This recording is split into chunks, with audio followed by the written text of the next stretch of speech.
पहले के जमाने में नजर कैसे उतारते थे जानते हो? वो तो है ही राइनोन वाला, वो तो सबको पता है। पर और उससे पूर्व हमारी सनातनी परंपरा में नजर उतारने के लिए गाय की पूंछ से झाड़ा लगाते थे। गाय की पूंछ से झाड़ा लगा के नजर उतारते थे। बोले हे गौ माता, जो भी अलाय बलाय हमारे घर पे हो, परिवार पे हो, बालक पे हो, उस सब की नजर उतार दे। और गाय तो कल्पतरु है, समझ जाती कि भैया इनको ये कष्ट है। अपने जिस घर में रहती उसको पूंछ से झाड़ा लगाते और सारे उनके रोगों को, कष्टों को हरण कर लेती थी। पर अब घर में ही गाय नहीं है तो रोग हरेगा कौन?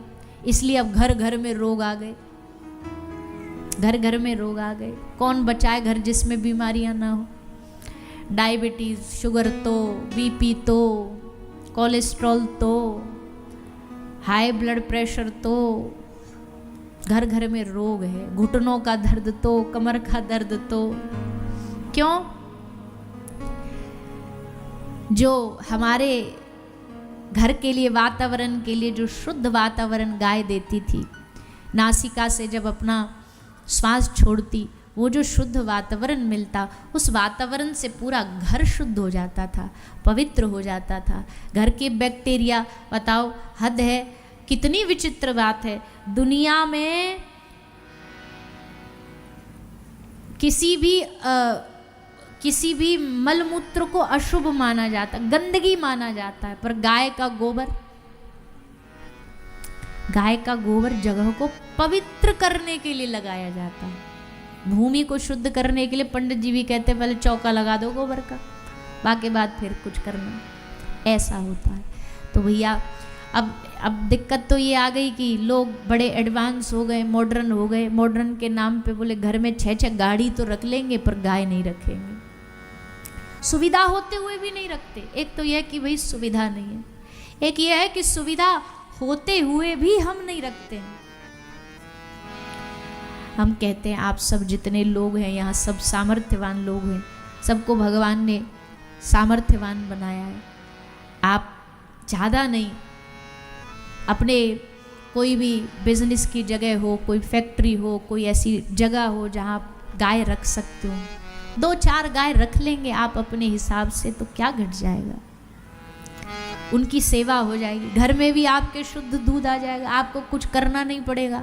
अपना वहीं ग्वाला रख दिया, 4 गाय रख दी और घर शुद्ध दूध आए, वहीं से घी आए, आपको भी खान पान सही मिल जाएगा। नहीं तो आजकल तो बाजार में दूध के नाम पे, घी के नाम पे सब मिलावट मिलता है। और आप कितना भी धन कमा लो, अगर शरीर बढ़िया नहीं तो फिर कुछ भी बढ़िया नहीं। तो बच्चों को क्या देना है? शुद्ध भोजन देना है। शुद्ध भोजन कहाँ से दोगे? जब आप अपने घर में गाय रखोगे। तो हम तो यही निवेदन करते भैया, सब समस्याओं का निदान गाय ही है। इसको जो जितनी जल्दी समझ जाए उतना बढ़िया, उतना कृपा है। पर हम समझने में बहुत देर लगा देते हैं। आज भी कितनी गायों की प्रजातियां नष्ट हो गई हैं। कितनी गाय की प्रजाति होती थी भारत देश में, आज उनमें आधी रह गई हैं। और अगर वो भी नष्ट हो जाएंगी तो फिर भविष्य बड़ा खतरे में है। इसलिए सब लोग, सत्संगी लोग, अब भाई दुनिया में तो कुछ भी हो रहा है, दुनिया का तो हम क्या कहें। दुनिया में तो लोग गोमांस भी खा रहे हैं, गायों को मार रहे हैं, काट रहे हैं।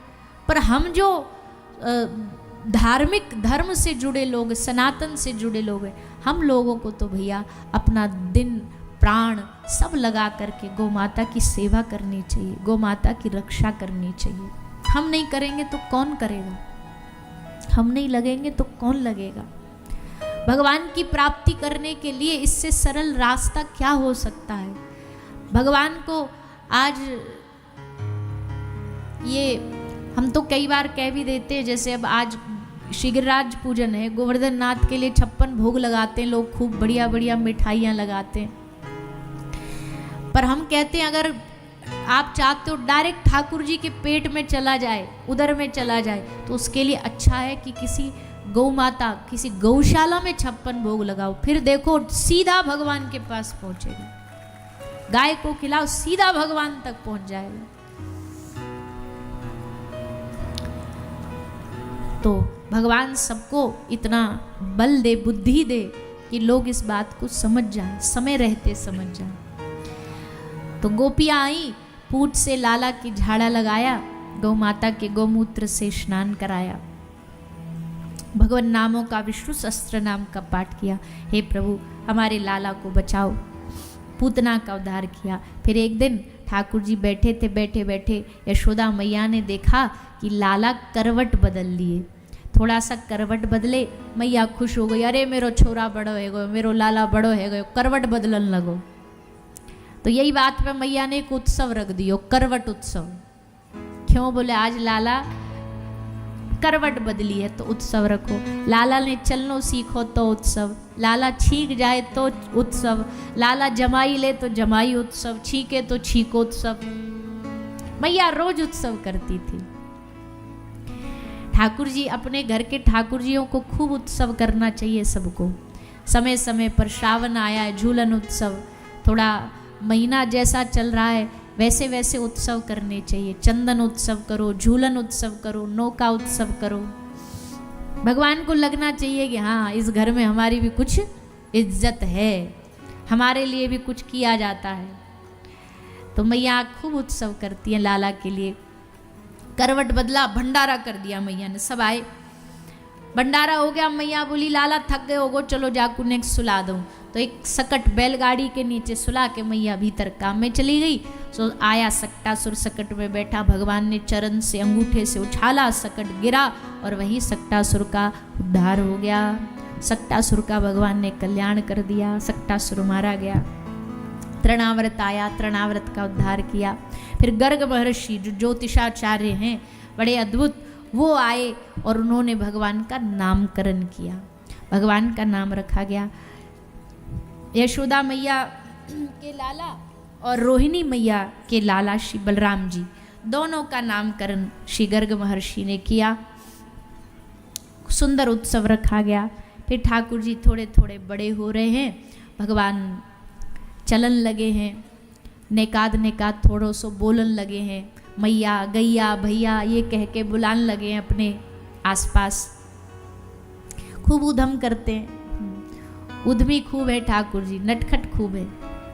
यशोदा मैया नवा धुवा के इनको बैठाती, श्रृंगार करके बैठाती, सुंदर श्रृंगार करके आंगन में बिठा के काम करने जाती, सोई जाके कीचड़ में लौट जाते। सबरे ऊपर ते नीचे पंचाभिषेक लीला, भगवान पूरे शरीर को अपने ब्रज की माटी में लेट करके ऐसे लुटपुटी मार लेते।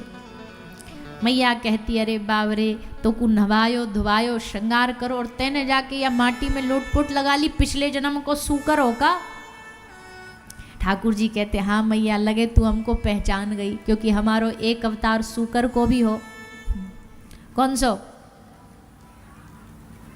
बोलो ना, वराह अवतार। मैया लगे तू हमको पहचान गई, तू भी बड़ी भारी ज्योतिषाचार्य है, तो भी अब पतो लग गई हम कौन है। पर मैया हम तो ऐसे ही रहेंगे, तू कितनों भी नवाले धुवाले, हम तो जई में जाके लेटेंगे।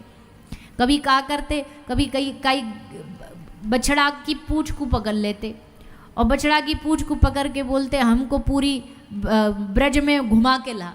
अब बछड़ा आगे आगे और बाकी पूंछ पकड़ के पूरे ब्रज में घसीटते जा रहे हैं और घसीटते जा रहे हैं सब। यशोदा मैया देख रही है, अरे छोरा पहुँच है, छोड़ दे लग जाएगी। पर ठाकुर जी कह रहे ना हमको मजा आ रहा हो, चिड्डी खा रहे हैं। चिड्डी समझते हो? अब इस चिड्डी की कोई ट्रांसलेशन भी नहीं हमारे डोरे, ब्रज भाषा का शब्द है ये। चिड्डी मतलब क्या बताएं, राइड, राइड समझते हो? सवारी, हाँ सवारी, ठीक है, सवारी चल जाएगा, मिलता जुलता सा है।